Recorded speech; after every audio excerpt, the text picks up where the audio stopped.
अदालत का कबीर जी के वकील से प्रश्न 1। गीता का ज्ञान कब तथा किसने किसको सुनाया, किसने लिखा, विस्तार से बताएं।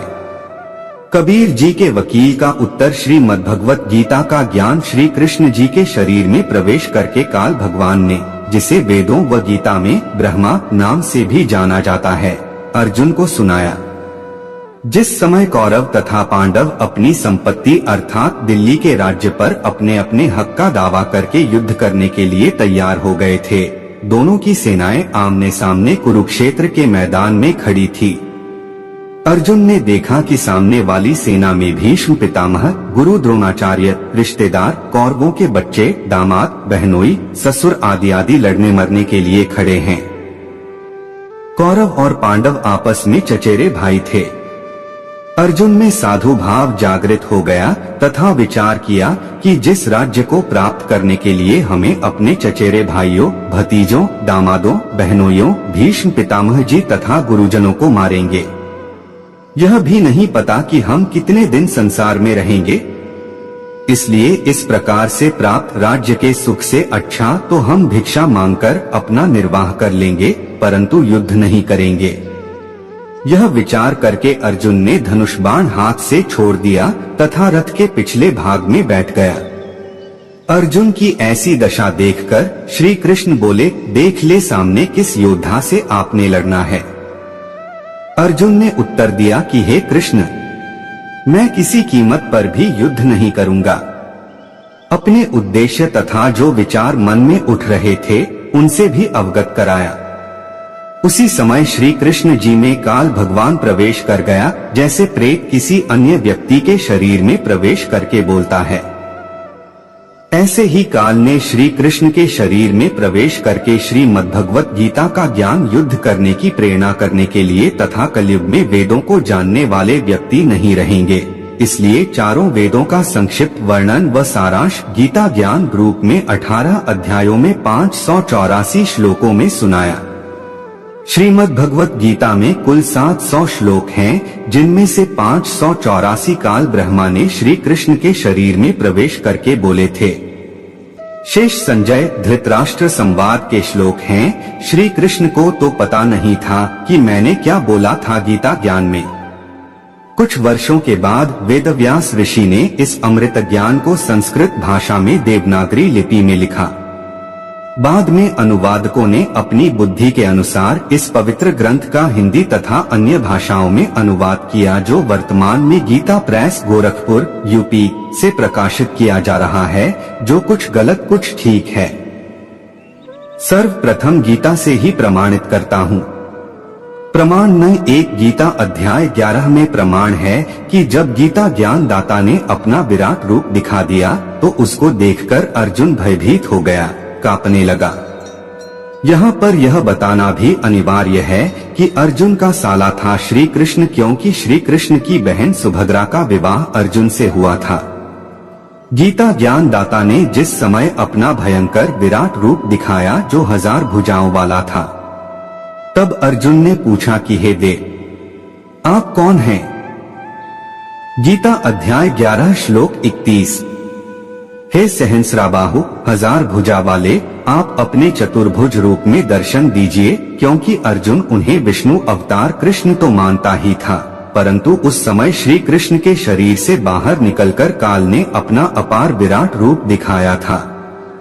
मैं भयभीत हूँ, आपके इस रूप को सहन नहीं कर पा रहा हूँ। ध्यान रहे, श्री विष्णु श्री कृष्ण केवल 4 भुजा से युक्त हैं। ये 2 भुजा तो बना सकते हैं, परंतु 4 से अधिक का प्रदर्शन नहीं कर सकते। काल ब्रह्मा 1000 सहस्र भुजा युक्त है। यह 1000 तथा इनसे नीचे भुजाओं का प्रदर्शन कर सकता है। 1000 भुजाओं से अधिक का प्रदर्शन नहीं कर सकता। 4 भुजा, 2 भुजा, 10 भुजा आदि बना सकता है।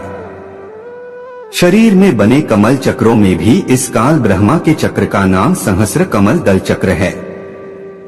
विचारणीय विषय है कि क्या हम अपने साले से पूछेंगे कि हे महानुभाव, बताइए आप कौन हैं?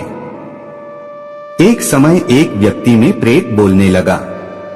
साथ बैठे व्यक्ति ने पूछा, आप कौन बोल रहे हो? उत्तर मिला कि तेरा मामा बोल रहा हूँ। मैं दुर्घटना में मरा था। क्या हम अपने भाई को नहीं जानते?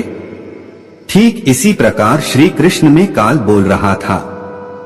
प्रमाण न 2 गीता अध्याय 11 श्लोक 21 में अर्जुन ने कहा कि आप तो देवताओं के समूह को ग्रास खा रहे हैं, जो आपकी स्तुति हाथ जोड़कर भयभीत होकर कर रहे हैं।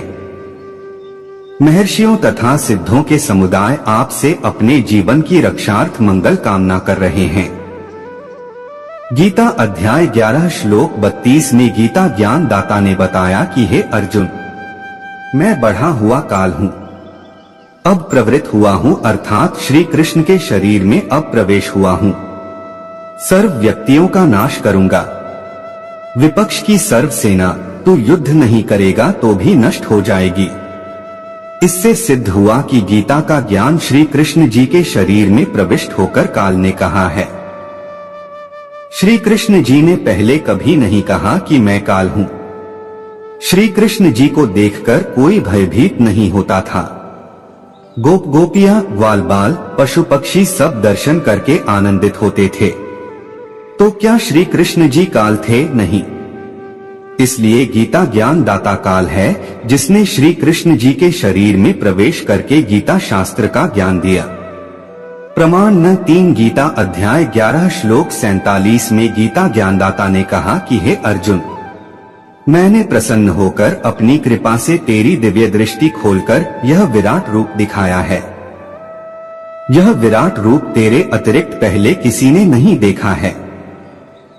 विचार करें, महाभारत ग्रंथ में प्रकरण आता है कि जिस समय श्री कृष्ण जी कौरवों की सभा में उपस्थित थे और उनसे कह रहे थे कि आप दोनों कौरव और पांडव आपस में बातचीत करके अपनी संपत्ति राज्य का बंटवारा कर लो, युद्ध करना शोभा नहीं देता। पांडवों ने कहा कि हमें 5 गांव दे दो, हम उन्हीं से निर्वाह कर लेंगे। दुर्योधन ने यह भी मांग नहीं मानी और कहा कि पांडवों के लिए सुई की नोक के समान भी राज्य नहीं है, युद्ध करके ले सकते हैं। इस बात से श्री कृष्ण भगवान बहुत नाराज हो गए तथा दुर्योधन से कहा कि तू पृथ्वी के नाश के लिए जन्मा है, कुल नाश करके टिकेगा। भले मानव, कहा आधा राज्य, कहा 5 गांव, कुछ तो शर्म कर ले।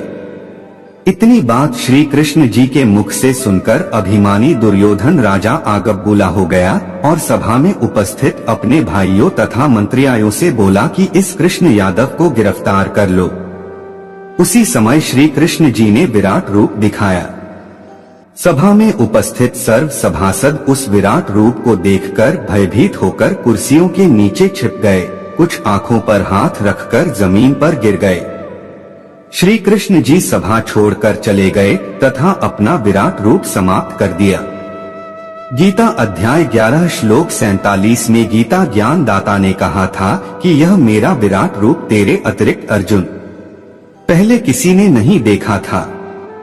यदि श्री कृष्ण गीता ज्ञान बोल रहे होते तो यह कभी नहीं कहते कि मेरा विराट रूप तेरे अतिरिक्त पहले किसी ने नहीं देखा था, क्योंकि श्री कृष्ण जी के विराट रूप को कौरव तथा अन्य सभासद पहले देख चुके थे। इससे भी सिद्ध हुआ कि श्रीमद् भगवत गीता का ज्ञान श्री कृष्ण ने नहीं कहा, उनके शरीर में प्रेतवत प्रवेश करके काल शर पुरुष ने कहा था। यह तीसरा प्रमाण हुआ। यथार्थ अनुवाद। गीता अध्याय 7 श्लोक 24 से 25 का यथार्थ अनुवाद इस प्रकार है। काल ब्रह्मा ने कहा है कि मुझ अव्यक्त गुप्त रहने वाले को ये बुद्धिहीन जन समुदाय मेरे अनुत्तम, घटिया, अव्ययम, अविनाशी यानी अटल नियम को नहीं जानते कि मैं अपने यथार्थ रूप में किसी के सामने प्रत्यक्ष नहीं होता। मुझे व्यक्तिम मनुष्य रूप में यानी कृष्ण मान रहे हैं। मैं कृष्ण नहीं हूँ। श्लोक 25 में कहा है कि मैं अपनी योग माया से छिपा रहता हूँ, किसी के सामने प्रत्यक्ष नहीं होता। यह मूढ़ अज्ञानी जन समुदाय मुझको इस प्रकार नहीं जानता कि मैं कृष्ण की तरह नहीं जन्मता। गीता 4 श्लोक 9 में गीता बोलने वाले ने कहा है कि मेरे जन्म तथा कर्म अलौकिक दिव्य हैं, यानी यह जन्मता मरता तो है, वह अलग परंपरा है। उपरोक्त दोनों श्लोकों से सिद्ध हुआ कि काल गुप्त रहकर कार्य करता है। प्रमाण न 4 श्री विष्णु पुराण गीता प्रेस गोरखपुर से प्रकाशित के चौथे अंश के अध्याय 2 श्लोक 19 से 26 में प्रमाण है कि एक समय देवताओं और राक्षसों का युद्ध हुआ।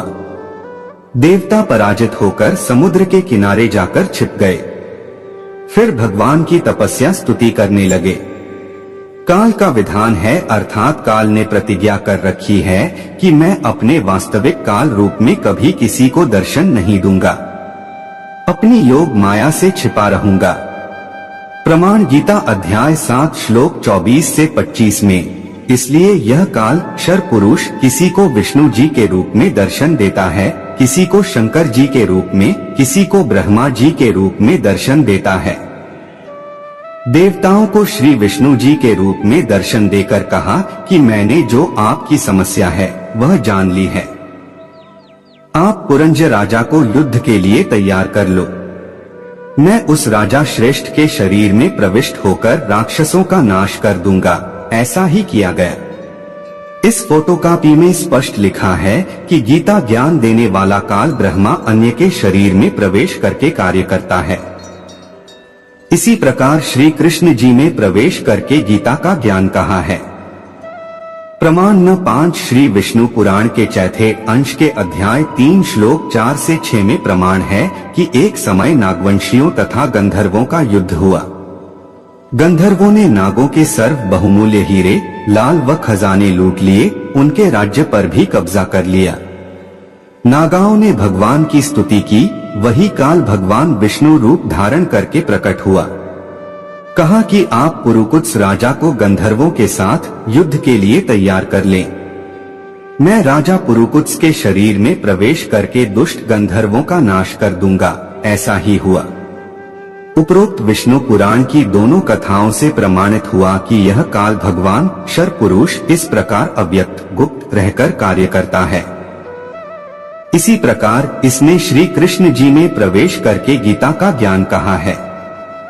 प्रमाण न 6 महाभारत ग्रंथ में गीता प्रेस गोरखपुर यूपी से प्रकाशित में भाग 2 पृष्ठ 800 से 802 पर लिखा है कि महाभारत के युद्ध के पश्चात राजा युधिष्ठिर को राजगद्दी पर बैठाकर श्री कृष्ण जी ने द्वारिका जाने की तैयारी की। तब अर्जुन ने श्री कृष्ण जी से कहा कि आप वह गीता वाला ज्ञान फिर से सुनाओ, मैं उस ज्ञान को भूल गया हूँ। श्री कृष्ण जी ने कहा कि हे अर्जुन, आप बड़े बुद्धिहीन हो, बड़े श्रद्धाहीन हो। आपने उस अनमोल ज्ञान को क्यों भुला दिया? अब मैं उस ज्ञान को नहीं सुना सकता, क्योंकि मैंने उस समय योगयुक्त होकर गीता का ज्ञान सुनाया था। जब वक्ता को ज्ञान नहीं तो श्रोता को कैसे याद रह सकता है? इससे सिद्ध है कि श्री कृष्ण ने गीता का ज्ञान नहीं कहा। प्रमाण के लिए पढ़े संक्षिप्त महाभारत ग्रंथ भाग 2 के पृष्ठ 800 से 802 की फोटोकॉपी इसी पुस्तक के पृष्ठ 78 से 80 पर। विचार करें, युद्ध के समय योगयुक्त हुआ जा सकता है तो शांत वातावरण में योगयुक्त होने में क्या समस्या हो सकती है? वास्तव में यह ज्ञान काल ने श्री कृष्ण में प्रवेश करके बोला था। श्री कृष्ण जी को स्वयं तो वह गीता ज्ञान याद नहीं। यदि वे वक्ता थे तो वक्ता को तो सर्व ज्ञान याद होना चाहिए। श्रोता को तो प्रथम बार में 40% ज्ञान याद रहता है। इससे सिद्ध है कि गीता का ज्ञान श्री कृष्ण जी में प्रवेश होकर काल क्षर पुरुष ने बोला था। उपरोक्त प्रमाणों से स्पष्ट हुआ कि श्रीमद् भगवत गीता का ज्ञान श्री कृष्ण ने नहीं कहा। उनको तो पता ही नहीं कि क्या कहा था। श्री कृष्ण जी के शरीर में प्रवेश करके काल पुरुष क्षर पुरुष ने बोला था।